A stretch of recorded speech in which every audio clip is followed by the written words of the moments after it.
आज की क्लास में हम लोग चैप्टर नंबर 15 इसकी शुरुआत करने जा रहे हैं। ठीक है, चैप्टर नंबर 15 में जो हम लोगों की पहली एक्सरसाइज है, इस पहली एक्सरसाइज में आप लोगों को सिर्फ ग्राफ्स की स्टडी करनी है। ठीक है, मतलब एक ग्राफ को देखकर आप उस पर्टिकुलर ग्राफ से रिलेटेड क्वेश्चंस को आंसर कर पाते हैं या आप उसको आंसर नहीं कर पाते हैं, ये टॉपिक इस बात पर है। तो इस पर्टिकुलर एक्सरसाइज को हम लोग बेसिकली दो पार्ट्स में डिवाइड करेंगे।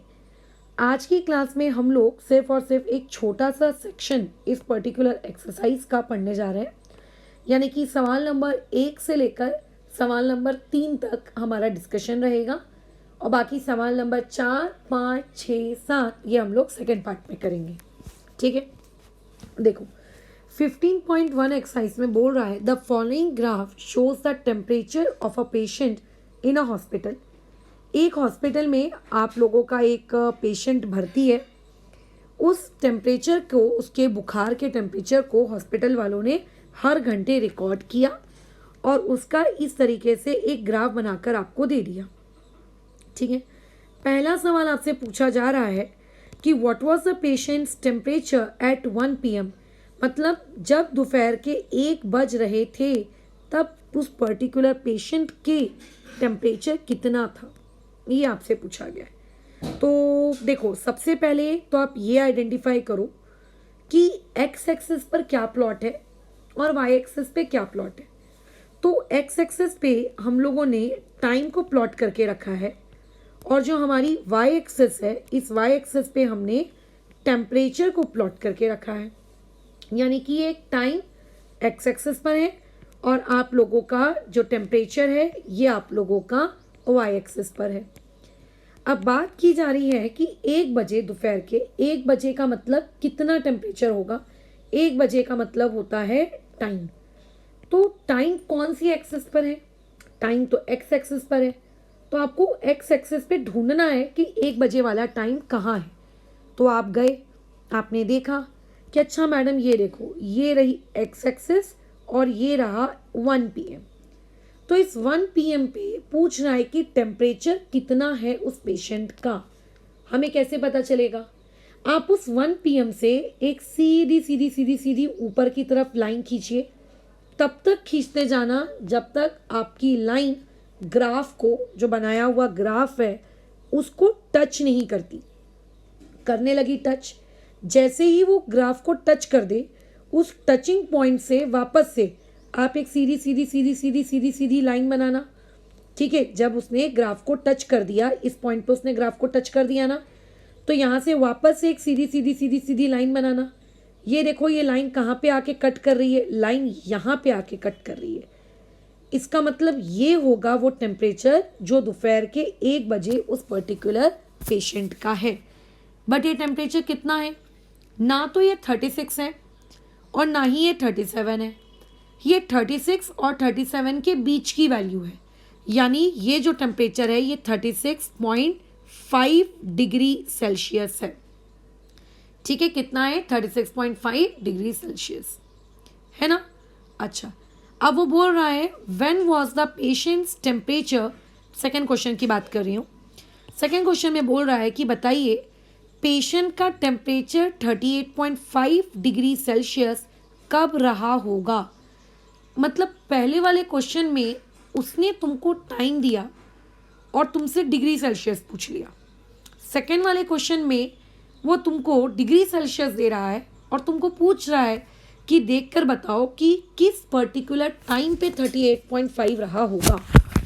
ठीक है, तो देखो ये जो टाइम है ये एक्स एक्सिस पर है और ये जो 38.5 जो ये टेम्परेचर है ये वाई एक्सिस पर है। तो पहले तो आप वाई एक्सिस पर ढूंढिए कि आपका टेम्परेचर 38.5 कहाँ है। तो आपने कहा कि मैडम 38 दिख रहा है, 39 दिख रहा है, 38 नहीं दिख रहा। 38 ये ज़रूर बीच का नंबर होगा, बराबर। तो जब आपको वो टेम्परेचर मिल गया, उस टेम्परेचर से आप एक सीधी सीधी लाइन खींचिए, तब तक खींचते रहिए जब तक वो ग्राफ को पहली बार कट नहीं कर रही। अरे वाह मैडम, इसने तो ग्राफ को पहली बार कट कर दिया है ना। इस 38.5 से जब मैंने सीधी सीधी लाइन खींची तो ये सीधी सीधी लाइन ने मेरे ग्राफ को पहली बार कट कर दिया, बट नहीं, आप इस पहले कट पर नहीं रुकेंगे, ठीक है, आप इस पहले कट पे नहीं रुकेंगे। कायदे से नियम के अकॉर्डिंग पता है पहले ही कट पे रुकना पड़ता है, ठीक है, पहले ही कट पे रुकना पड़ता है। लेकिन ये ग्राफ आपको बना कर दिया गया है, वैल्यूज़ को रिकॉर्ड करके बनाया गया है, मतलब वैल्यूज़ पहले से थी, तो आपको ये ग्राफ तब तक कंटिन्यू करना है जब तक आपका ग्राफ में ये ब्लैक वाला पॉइंट ना आ जाए, यानी कि वो पॉइंट जो कि पहले से ग्राफ के ऊपर है वो पॉइंट ना आपको मिल जाए। जैसे ही आप उस पॉइंट तक पहुँचे, उस पॉइंट से वापस आप नीचे की तरफ क्या करने लगिए, एक लाइन खींचने लगिए। तो ये जो लाइन है कितने पे आके टच हुई है, 12 बजे पे आके टच हुई है। इसका मतलब उस पर्टिकुलर पेशेंट का टेम्परेचर 38.5 डिग्री सेल्सियस ये कितने बजे रहा होगा, 12 नून को रहा होगा। तो ये इसका आंसर रहेगा 12 नून, ठीक है। चलो आगे बढ़ते हैं, इसके सी पार्ट में आते हैं। सी पार्ट में बोल रहा है the patient's temperature was the same 2 times during the period given, what were those 2 times। इसकी लैंग्वेज को समझिए, इसकी इंग्लिश को समझिए। सवाल में ये क्या कह रहा है कि दिन में 2 बार आप लोगों का जो पेशेंट था उसका जो बॉडी का टेम्परेचर था वो सेम आया, दिन में 2 बार। पूछ रहा है कि बताइए वो दिन में कौन से 2 टाइम थे जब इसका टेम्परेचर सेम आया। तो देखो सेम टेम्परेचर हमको यहाँ दिख रहा है, ये देखो ये वाला टेम्परेचर और ये वाला टेम्परेचर, देखो ये दोनों सेम टू सेम है, ये सेम पे है। तो ये कितनी बजे हुआ है, एक बार 1 बजे आया है सेम वैल्यू, और दूसरी वैल्यू कितने बजे आई है, 2 बजे आई है ना। ये वाला ग्राफ अगर आप नीचे देखो तो ये वाला ग्राफ कितने बजे का है, ये वाला पॉइंट 2 बजे का है, यानी कि उस पर्टिकुलर पेशेंट का बॉडी टेम्परेचर 2 बार सेम आया है, एक बार 1 PM को एंड दूसरा वाला कितनी बार, 2 बजे के करीब। ये वाली चीज़ उसके साथ टोटल कितनी बार हुई है, 2 बार हुई है, ठीक है।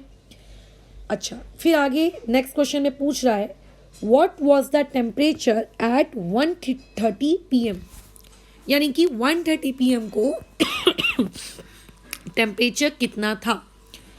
तो 1:30 PM यानी कि ये बातचीत हो रही है टाइम की, ये बातचीत किसकी हो रही है, टाइम की। टाइम कौन सी एक्सिस पर है, एक्स एक्सिस पर है। आप एक्स एक्सिस पर जाइए और देखिए 1:30 कहाँ है। तो मुझे एक्स एक्सिस पर 1 भी दिख रहा है, मुझे एक्स एक्सिस पे 2 भी दिख रहा है, बट मुझे 1:30 नहीं दिख रहा। तो 1:30 कहाँ होगा, ऑब्वियस है कि उन दोनों के बीच में होगा, यहाँ कहीं होगा, यहाँ कहीं। सो 1:30 पे वो पूछ रहा है कि कितना टेम्परेचर रहा होगा ये बताओ। तो अगेन इस 1:30 से आप ऊपर ऊपर ऊपर ऊपर जाओगे जब तक आपको वो ब्लैक डॉट नहीं मिल जाता। तो मैडम हम तो कितना भी ऊपर चले जाएं ब्लैक डॉट तो हमें कभी नहीं मिलेगा, है ना। जैसे कि देखो यहाँ पे जब आप सीधा सीधा जा रहे थे तो आपको इस पॉइंट पे ग्राफ कट होकर मिल गया था और इस पर्टिकुलर पॉइंट पे आपको ब्लैक वाला डॉट मिला था। तो आपने किसको चूज़ किया, ब्लैक वाले डॉट को चूज़ किया। लेकिन जब आप 1:30 PM के लिए जा रहे हैं तो आपको इस पॉइंट पे आपका ग्राफ टच हो चुका है, आपकी लाइन आपके ग्राफ से टच हो गई है। लेकिन आप चाहे कितना भी सीधा सीधा चले जाएं ऊपर, आपको ब्लैक डॉट कभी नहीं मिलेगा। इसका मतलब इस क्वेश्चन में आपको आपके ग्राफ वाले पॉइंट को ही लेकर अपना क्वेश्चन सॉल्व करना पड़ेगा। ठीक है मैडम, कर लेंगे। तो जैसे ही आप उस पॉइंट पे पहुंचे वहां से आपने एक सीधी लाइन दी और ये सीधी लाइन जाकर यहाँ कट हो रही है और इस टेम्परेचर को कितना कहते हैं, 36.5, यानी कि दोपहर के 1:30 बजे टेम्परेचर कितना रहा होगा, 36.5 डिग्री सेल्सियस रहा होगा। ठीक है।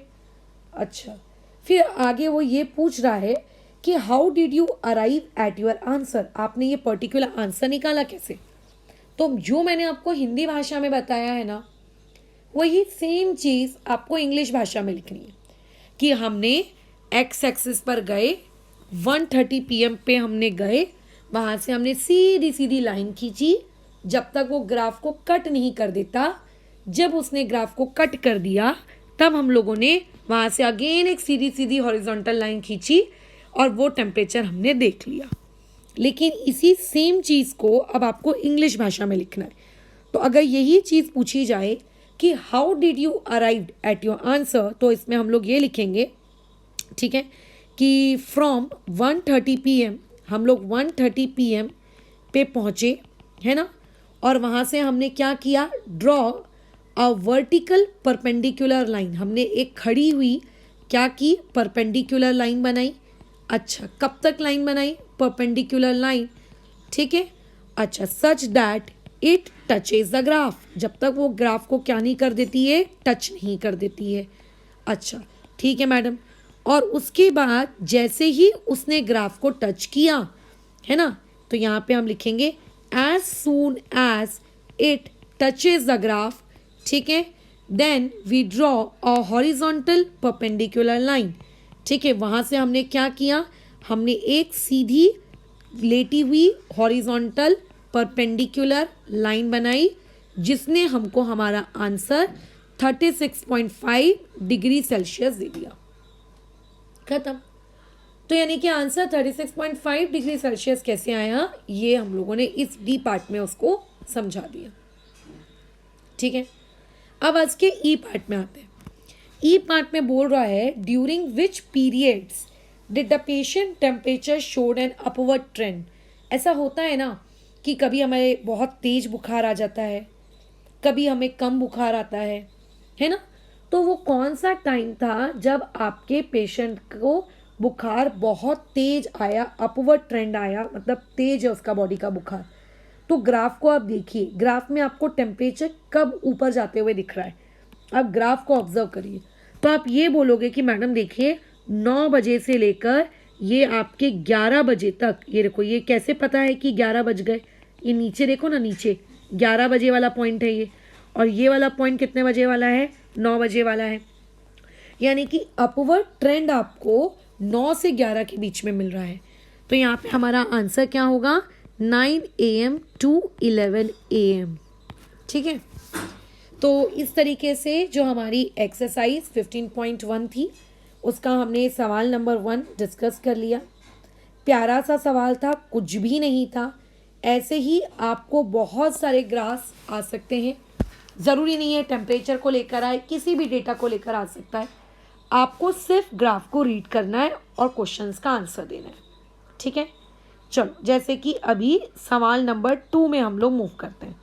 ग्राफ नंबर 2 में बोल रहा है कि एक ग्राफ बनाया गया एक मैन्युफैक्चरिंग कंपनी के द्वारा, ठीक है। मैन्युफैक्चरिंग कंपनी ये कह रही है कि मैं ये फलाना फलाना चीज़ क्या करती हूँ, मैन्युफैक्चर करती हूँ, मेरी साल भर में मेरी सेल्स इतने की हुई और इस साल में इतने की। मतलब वो बताना चाह रही है कंपनी कि इस साल मैंने इतने तक का पैसा कमाया, ठीक है, ये वो बताना चाह रही है। डन, ठीक है मैडम, क्लियर है, डन।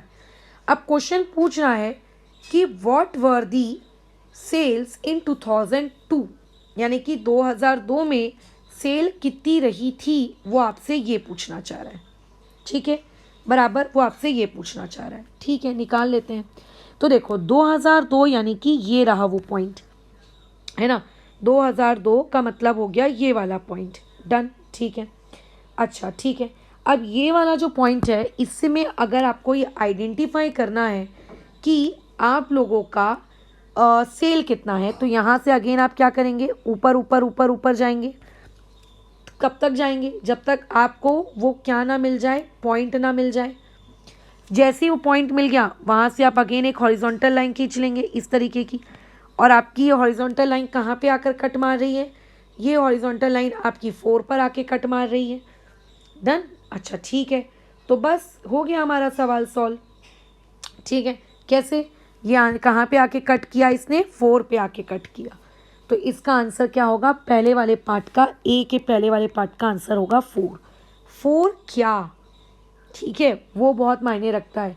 4 करोर्स, क्यों मैम करोर्स क्यों, यहाँ देखो यूनिट में करोर्स लिखा था, 4 करोड़ का काम हुआ है उस साल, ठीक है। उस साल क्या हुआ है, 4 करोड़ का काम हुआ है। ओके, अब आगे, ठीक है, ठीक है। अब आगे क्या है बताइए ज़रा। तो सवाल में बोल रहा है कि सेम यही तरकीब आप अपनाइए और इस सेम तरकीब को अपनाकर हमको ये बताइए कि जब 2006 आया तो उस 2006 में, ठीक है, उस कंपनी की जो सेल्स थी वो कितनी थी। ठीक है, उस कंपनी की सेल्स कितनी थी। तो अगेन हम 2006 में गए। 2006 कहाँ पर है, यहाँ कहीं है 2006। यहाँ से सीधा सीधा ऊपर गए, ऊपर गए, ये रहा पॉइंट मिल गया। इस पॉइंट से हम लोग सीधा गए, सीधा गए, अरे वाह ये वैल्यू मिल गई। कितने पे कट हुआ है, 8 पे कट हुआ है। तो यहाँ पे इसके सेकंड पार्ट में इसका आंसर आ जाएगा 8 करोड़। कितना आ जाएगा इसका आंसर, 8 करोड़। 8 करोड़ में ये डील उनकी उस साल हुई है ना। अच्छा ठीक है, बढ़िया, ओके आगे बढ़ो। फिर आगे सेम वही सवाल, 2003 में क्या मिला उनको, 2005 में कितना हुआ। तो 2003 ये रहा। यहाँ से मैं ऊपर ऊपर ऊपर गई, यहाँ जाके मैंने टर्न ले लिया। तो देखो यहाँ पे मेरा ग्राफ कट हो रहा है। अब ये जो नंबर है, ना तो ये नंबर मेरे 6 को इंडिकेट कर रहा है, ना तो ये नंबर मेरे 7 मतलब 8 को इंडिकेट कर रहा है। ये नंबर बीच का है, 6 और 8 के बीच का।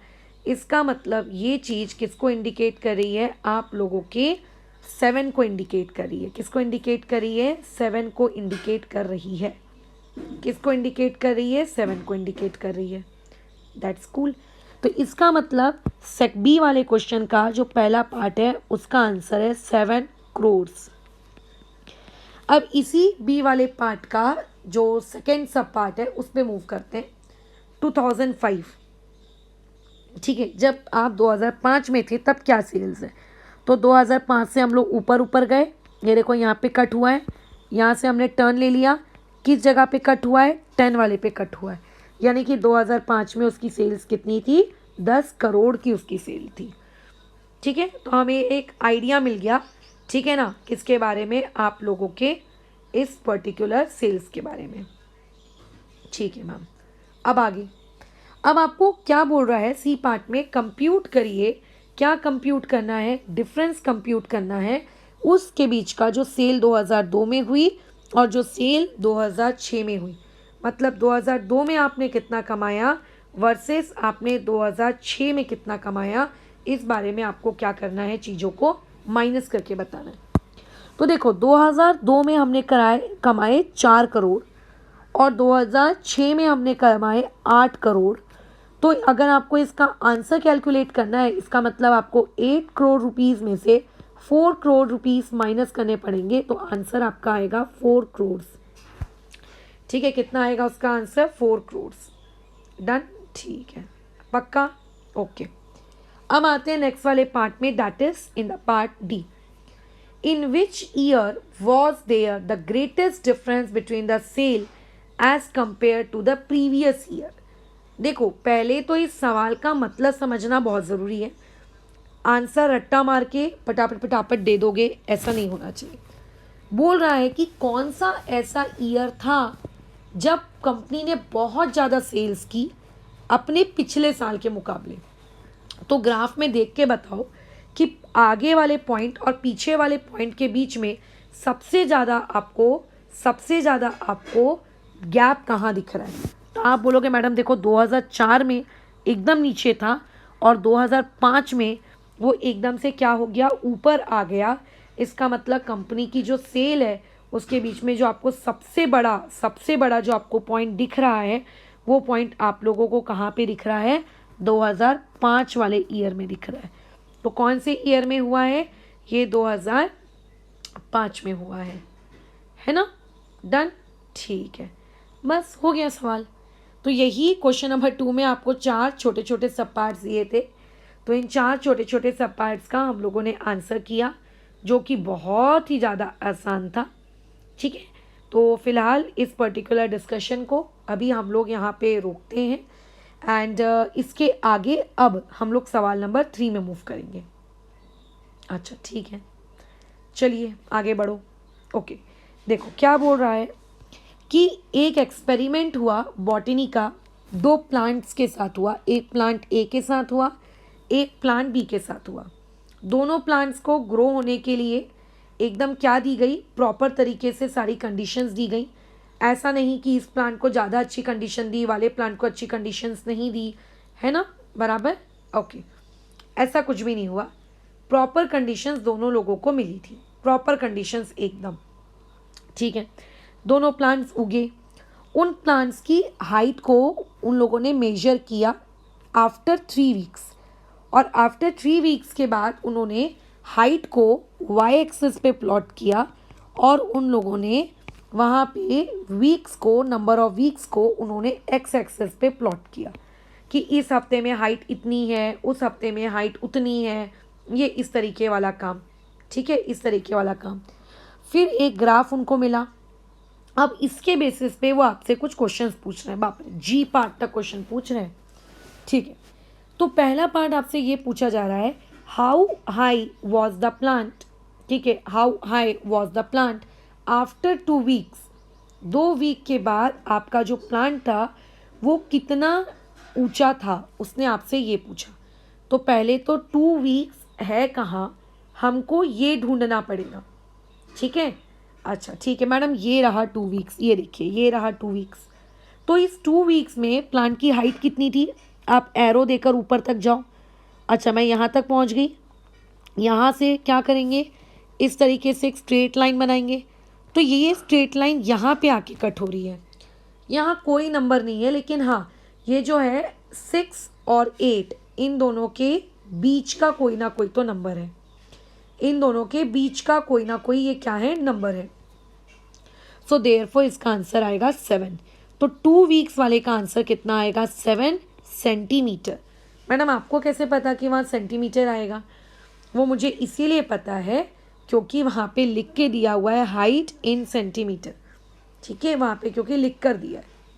सिमिलरली वही पूछ रहा है कि जो प्लांट ए है उसकी 3 वीक्स के बाद उसकी हाइट क्या होगी, प्लांट ए की। तो प्लांट ए देखो 3 वीक्स, ये रहा 3 वीक्स, प्लांट ए का मतलब ये डॉटेड लाइन, तो आपको यहीं पे रुकना है, ठीक है, आपको वहीं पे रुकना है, आपको ज़्यादा आगे नहीं जाना है। फिर यहाँ से आपने सीधे सीधे देखा, अच्छा तो ये 8 पे भी नहीं आया, ये 9 पे भी नहीं आया, ये 8 और 10 के बीच में आया, so this particular point is 9। तो 3 वीक्स के बाद प्लांट ए की हाइट होगी 9 सेंटीमीटर। Done, okay done. अब आगे आते हैं इसी क्वेश्चन के नेक्स्ट पार्ट में, सेम यही काम करने को बोल रहा है कि प्लांट बी के लिए भी बताओ कि 2 वीक्स बाद प्लांट बी कितना होगा। तो देखो 2 वीक्स के लिए हमने वापस से चीज़ों को ऊपर जाके देखा और वापस से यहाँ देखा, तो ये जो ये वाला पॉइंट है, ये वाला पॉइंट प्लांट ए के लिए और ये वाला पॉइंट प्लांट बी के लिए, दोनों के लिए क्या है, सेम, यानी कि प्लांट बी भी आफ्टर 2 वीक्स कितना होगा, 7 सेंटीमीटर का ही होगा। हाँ लेकिन प्लांट बी आपके 3rd वीक में कितना है, तो देखो 3rd वीक रहा ये, और प्लांट बी यानी कि ये वाला प्लांट बी, तो 3rd वीक में आपका प्लांट बी कितना है, 10 वाली वैल्यू पे आके रुक रहा है। सो इसका आंसर रहेगा कितना, 10 सेंटीमीटर, यानी कि 3rd वीक में इसका आंसर कितना है, 10 सेंटीमीटर। तो इस तरीके से इसके जो 2 सब पार्ट्स थे ए एंड बी वो हम लोगों के सॉल्व हो गए। अब आगे मूव करते हैं, बोल रहा है कि सी पार्ट में how much did plant A grow during the 3rd week, 3rd week में प्लांट ए की कितनी ग्रोथ हुई, वो आपसे ये पूछना चाह रहा है ना। अच्छा तो देखो 3rd वीक से पहले, यानी कि प्लांट ए जो है जब आपका 2nd वीक चल रहा था, तो 2nd वीक में प्लांट ए 7 सेंटीमीटर का था, हमने निकाला है। जब 3rd वीक चल रहा है तब प्लांट बी 9 सेंटीमीटर का हो गया। क्वेश्चन वाला आपसे ये पूछ रहा है कि बताओ वो 3rd वीक तक आते आते, यानी कि अपने प्रीवियस वीक से पहले वो कितना ग्रो हुआ, वो कितना ग्रो हुआ, वो आपसे ये पूछना चाह रहा है, ठीक है, कि वो कितना ग्रो हो गया है। तो ऐसे केस में 7 से 9 ये हुआ है ना, 7 से 9 यही हुआ है, बराबर। तो 7 से लेकर 9 यानी कि कितने की ग्रोथ हुई है, यानी कि आपके 2 सेंटीमीटर की ग्रोथ हुई है, इसीलिए सी वाले पार्ट का आंसर कितना आएगा, 2 सेंटीमीटर। डन, ठीक है, डन। आगे बढ़े, ओके। बोल रहा है again, how much did plant B grow. पूछ रहा है कि प्लांट बी कितना ग्रो हुआ। ठीक है, प्लांट बी आप लोगों का कितना ग्रो हुआ। ठीक है, अच्छा। From the end of the second week, वही सेम कहानी, सेकेंड वीक के बाद से लेकर, ठीक है, आपके थर्ड वीक तक प्लांट में कितनी ग्रोथ हुई। तो जो देखो प्लांट बी है, जब आपका सेकेंड वीक चल रहा था तब उसकी हाइट 7 सेंटीमीटर थी, और जब थर्ड वीक आ गया तब उसकी हाइट 10 सेंटीमीटर है। तो इसका मतलब उसकी हाइट 7 सेंटीमीटर से लेकर उसकी हाइट 10 सेंटीमीटर तक गई है। इसका मतलब उसके अंदर जो ग्रोथ हुई है वो कितने की हुई है, 3 सेंटीमीटर की ग्रोथ हुई है। ये लो, डी पार्ट भी हो गया। अब आते हैं ई पार्ट में। ई पार्ट में पूछ रहा है कि during which week did plant A grow most. Plant A की ग्रोथ सबसे ज़्यादा कौन से वीक में हुई है, उसका सवाल आप लोगों से ये है। तो उसके लिए आपको ग्राफ देखना पड़ेगा। तो देखो, पहले वीक नंबर 1 में प्लांट ए यहाँ था, फिर प्लांट बी यहाँ, मतलब प्लांट ए यहाँ आ गया, और फिर प्लांट ए यहाँ आ गया। तो मतलब वीक 1 से लेकर 2 में सबसे ज़्यादा उसकी क्या हुई है, ग्रोथ हुई है, सबसे ज़्यादा। और सबसे कम ग्रोथ कहाँ हुई है, सबसे कम ग्रोथ उसकी स्टार्टिंग में हुई है, सबसे कम। ठीक है, मतलब स्टार्टिंग में सबसे कम। खैर, तो ऐसे केस में अगर कोई तुमसे पूछेगा कि प्लांट ए की ग्रोथ सबसे ज़्यादा कब हुई, तो हम बोलेंगे प्लांट ए की ग्रोथ सबसे ज़्यादा हुई है कौन से वीक में, सेकेंड वीक में। सेकेंड वीक से थर्ड वीक जाते वक्त उसकी सबसे ज़्यादा ग्रोथ हुई है। हाँ, कितनी हुई है उसने ये नहीं पूछा है। ठीक है, उसने पूछा है ड्यूरिंग विच वीक, तो हमने जवाब दे दिया सेकेंड वीक। अब आगे बोल रहा है कि during which week plant B grow least. Least का मतलब होता है कम, सबसे कम। प्लांट बी का मतलब होता है ये डैश वाली लाइन। तो देखो, स्टार्टिंग में आपका प्लांट इतना ग्रो हुआ, फिर उसके बाद इतना ग्रो हुआ, फिर उसके बाद और ग्रो हुआ। तो आपको क्या दिख रहा है कि सबसे कम ग्रोथ कौन से वीक में हुई है। तो साफ साफ देख के समझ में आ रहा है कि आपके प्लांट बी की ग्रोथ सबसे कम जो हुई है वो स्टार्टिंग के फर्स्ट वीक में ही हुई है। मतलब सबसे स्टार्टिंग के पहले वीक में प्लांट बी की कोई भी ग्रोथ अच्छी नहीं थी। फिर आगे जी पार्ट में पूछ रहा है, were the two plants of the same height during any week shown here, specify. क्या पूरे ग्राफ में आपको देखकर कहीं भी ऐसा दिख रहा है क्या कि किसी एक पर्टिकुलर पॉइंट पर दोनों प्लांट्स की सेम हाइट आई हो। और अगर कोई ऐसा पॉइंट है जहाँ पे दोनों प्लांट्स की सेम हाइट आई हो तो वो पर्टिकुलर पॉइंट आप हमको स्पेसिफाई करिए। तो कौन सा वो पॉइंट है जहाँ पे दोनों प्लांट्स की सेम हाइट आई है?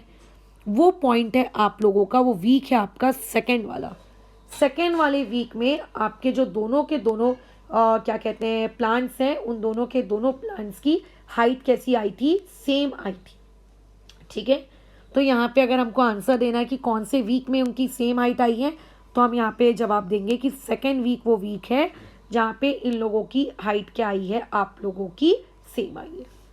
ठीक है, सो यहाँ पर हम लोगों ने हमारे टोटल 3 सवालों का डिस्कशन किया। ठीक है, इन 3 सवालों को डिस्कशन करने के बाद अब हमारा जो सवाल नंबर 4 है, 5 है, 6 है, 7 है, इन सारे टॉपिक पे डिस्कशन अब हम लोग कल करेंगे। आज की क्लास में मैंने स्टार्टिंग में ही कह दिया था कि हम लोग 3 सवाल डिस्कस करने जा रहे हैं।